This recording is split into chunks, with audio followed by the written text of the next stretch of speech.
loves to show those sad commercials of animals and pets inside those cages. Now, what you don't know is that in some of those cages are actually images of them from kennels, from animal shelters. Now, how many people here have pets?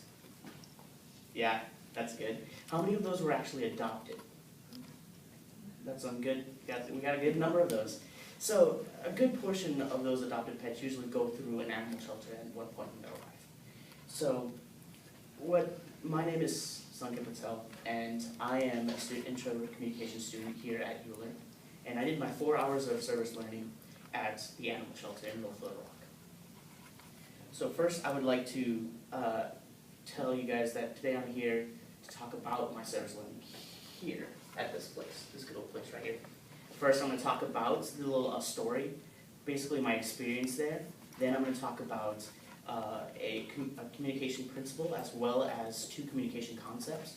Then I'm going to talk about a communication concept as well as an ethical implication that I could use to help my future growth of my communication skills. So, on to my first point. But before I reach that first point, I'd like to let everyone first think about a memory. Now, this memory has to be kind of detailed. Like, basically how you thought about whenever you were thinking of the conflict paper that we did previously. Now, it has to have, like, everyone has dialogues in it, and people are talking, and that's basically what's happening is I'm going to recollect all of the experiences I had at this place right here. So, this place has a mission. It was really hard to find. According to Adam Tyndall, the 3 parts of it is to first find, to get strays and unwanted animals off the streets, 2, to provide a service of spaying and neutering, and finally 3, to find homes for these pets. Now, when I first entered, this building has 3 sections to it. It has the main building right there, and then 2 sheds right there. Now, when you first enter it, the cat sanctuary is in the back, the office is in the front, and the dog kennels are on both sides in the sheds. When you first enter it, the first thing you notice is loud barking.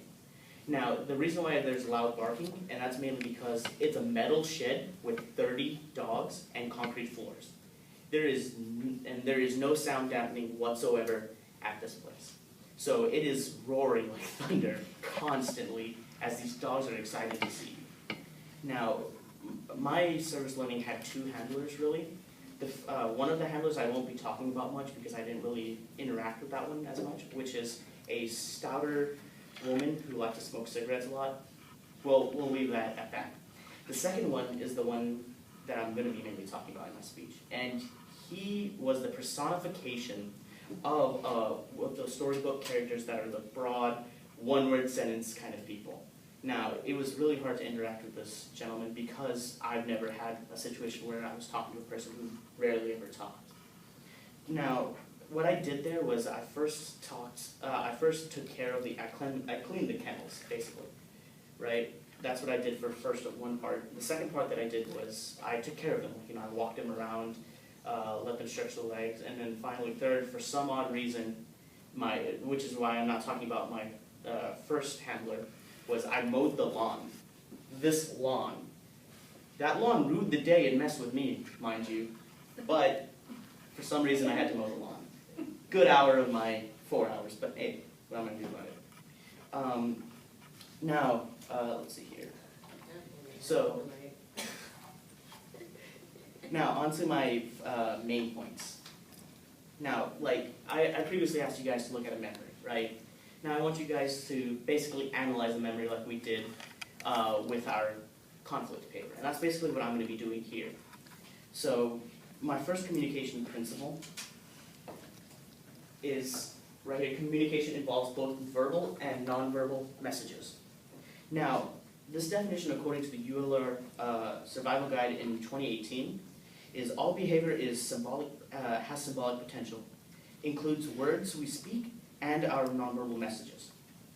From my service learning, this was shown whenever I was with the handler that rarely ever spoke.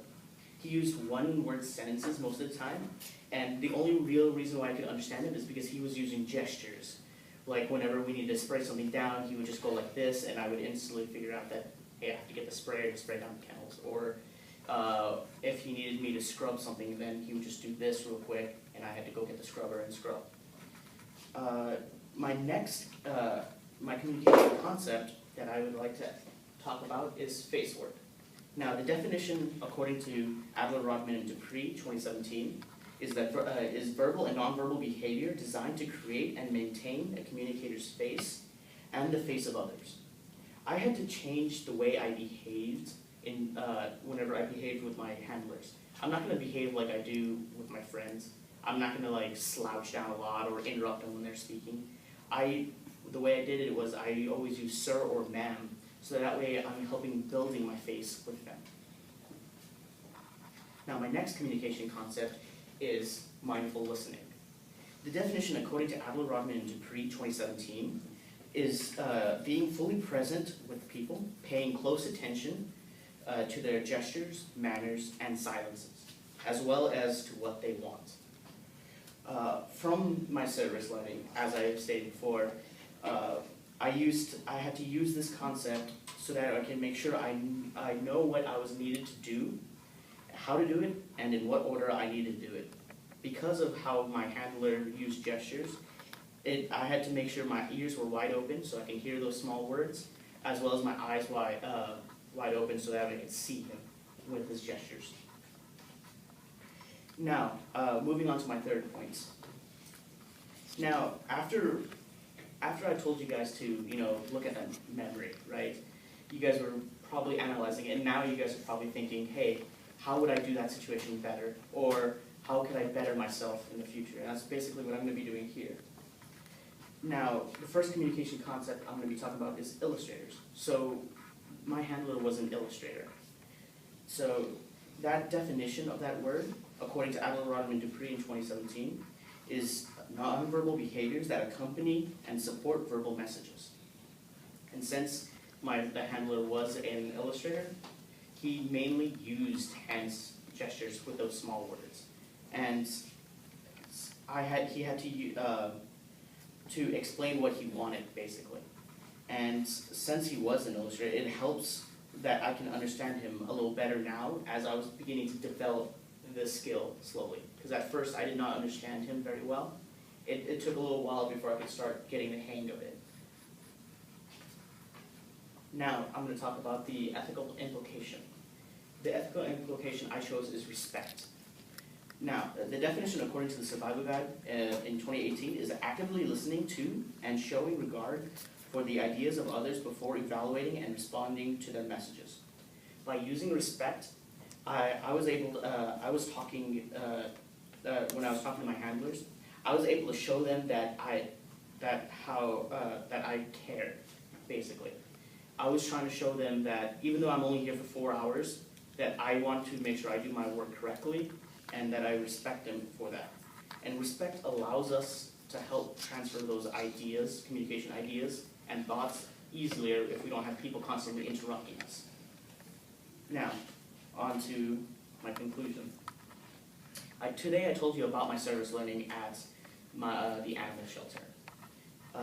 I told you my experience there. I talked about a communication concept as well as two communication concepts as well as a communication principle. Then I talked about an ethical implication as well as a communication concept that I could use to help further my communication skills.